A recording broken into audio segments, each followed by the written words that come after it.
আল্লাহ তাবারক ওয়া তাআলা বলছেন ওয়াসসাহিবু বিল জুনবি, যারা তোমাদের সাথীদের সঙ্গে ভালো ব্যবহার করবে। সাথীকে আমি বাইরে থেকে আপনাদের এখানে এসেছি, মৌলানা সাহেবরা এখানে এসেছেন, আমরা হলাম সাথী। আমাদের সকলকে একসঙ্গে মিলে চলতে হবে। আপনারা একসঙ্গে ব্যবসা করেন, ফেরি করেন, 10 জন বেরিয়ে গেলেন, আপনারা হলেন সাথী।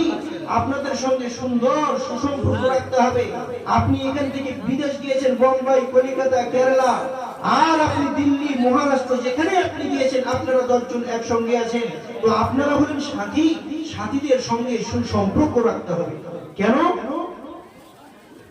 যে আপনি এখন আছেন, আমি আপনাদের কাছে এখন আছি, কালকে হয়তো থাকবো না। যদি আমি এখানে না থাকি,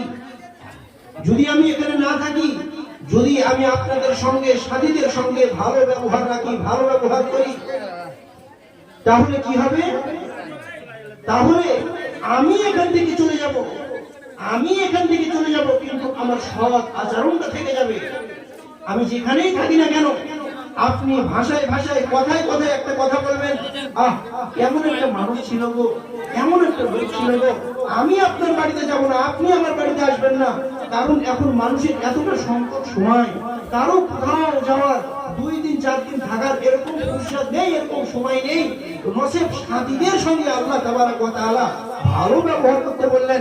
কারণ যখন আমি আমার গ্রাম থেকে, আমার বাড়ি থেকে শুনবো যে অমুক লোকটা মারা গেছে, তখন আমার হৃদয় থেকে ফুটে উঠবে, লোকটা এত ভালো ছিল গো, লোকটা সবসময় নামাজের কথা বলতো, ভালো কথা বলতো, দিনের কথা বলতো, হারাম পথে চলিও না, হালাল পথে চলো, এগুলো খেও না, লোকটা এত সুন্দর কথা বলতো, এত সুন্দর কথা বলতো। তো আল্লাহ বলছেন ওয়াসসাহিবু বিল জুনবি, তোমরা সাথীদের সঙ্গে ভালো ব্যবহার করো। তারপরে আল্লাহ বলছেন ওয়াবনি সাবিল, যারা তোমাদের পথসাথীদের সঙ্গে তোমরা ভালো ব্যবহার করো।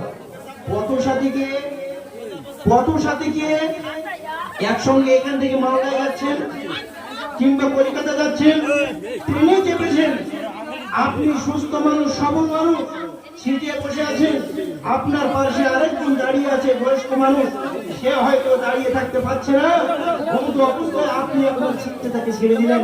আসুন, আপনি